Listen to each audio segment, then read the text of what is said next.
Nihuguka hot iminsi mu minota tugira inama turibukiranya tubwirizanya ibyiza twabuzanya ibibi kandi twinda kuvuga ibyo tudakora. Ikaze mu ishuri rya none. Mu minota n'uyu munsi turakomereza inyuma kizo twashyizeho mu ishuri riheruka. Icyo dusabwa no gukoresha inyurabwenge mu gutahura ubutumwa buzingatiwe n'izi mvugo. Nyemera twigane unkundire tugendane. Ingunguri mu busa niyo yirangira, niyo ivuga cyane, niyo isakuza. Wa wundi wirirwa yiyemera ati njyewe nzibi, njyewe ndarenze, iteka kumva karenza abandi muri byose. Uzamwibutsa itandukaniro hagati y'ingunguru irimo ikintu ndetse n'iri mu busa. Koresha inyurabwenge.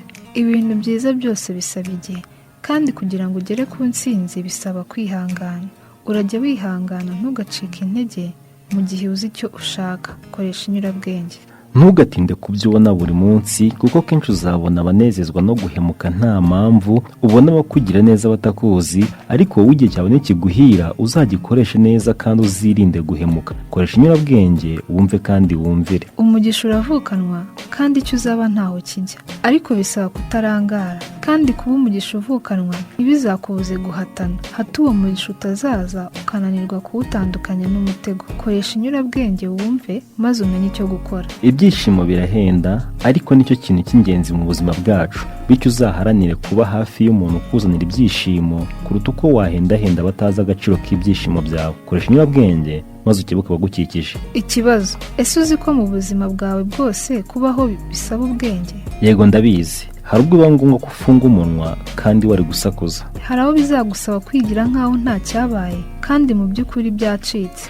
Hari aho bizagusaba kureba hirya kandi nyamara wabonye byinshi. Hari aho bizagusaba gutegereza kandi mu by'ukuri uri kwihuta. Si ibyo gusa, kuko hari ubwo bizagusaba gukomeza gukora kandi mu by'ukuri unaniwe. Muri make rero, menya ko iby'isi nta murongo ugororotse bigira, ahubwo wige gukoresha ubwenge. Koresha inyurabwenge wumve maze uhindure uko wabagaho. Urajya ugira neza, urajya ugwa neza, urajya uzirikana ko ineza ukoze uzayisanga imbere. Ijwi ryawe rizagera kure, ariko rizibagirana vuba. Rizumvwa na benshi, ariko rizazirikanwa na bake. Ariko igikorwa uzakorera uworoheje nicyo kizakuramira mu gihe uzaba usubijwe inyuma. Koresha inyurabwenge, ndagusabye. Mu myitozo yose utoza umubiri wawe, ntuzibagire gutoza umutima kwakira impinduka, kuko bituma umera nk'ufite umutaka mu mvura. Koresha inyurabwenge. Si ngombwa ko ukuri kose ukugaragaza, si ngombwa ko buri kibaye cyose ugira icyo ugikoraho. Niwiga guceceka benshi muzabana mu mahoro. Si uko uzaba utazi ibyo abantu bakora cyangwa babeshya, ahubwo nuko uzaba umaze kwisobanukirwa, maze ujijishe injiji zikeka ko zikushijisha. Koresha inyurabwenge wibereho mu mahoro, utere umugongo ibiri mu maboko y'abantu. Amazi burya ashobora gusukura buri kimwe cyose uretse ururimi rwanduye. Koresha inyurabwenge maze urinde ururimi rwawe. Ururimi rwanduye burya ngo rubaho ubumara. Abantu nibagusiga uzabareke bagende, kuko ejo hawe ntihubakiye ku badahari. Ikindi uzazirikane ko uko kugenda kwabo tabagira babi, ahubwo ari igihe cyabo kiba kirangiye mu buzima bwawe. Koresha inyurabwenge wowe uharanire kutibura ubwawe, naho abantu bo ntawamenya. Urajya uharanira gukemura ibibazo byawe mu buryo bwawe. Yewe nunarangiza nushaka ujya ufata ifoto, ariko ntukabe umunyantege nke, kuko ikibazo ntabwo ari uko ubuzima bwanze, ahubwo ikibazo tw'abantu tugira nuko dukopera ibisubizo bya bagenzi bacu kandi tudahuje ibibazo. Koresha inyurabwenge wumve maze ujye ushaka ibisubizo by'ibibazo byawe. Umugabo baramubajije bati ese niki kigutera guhora utuje?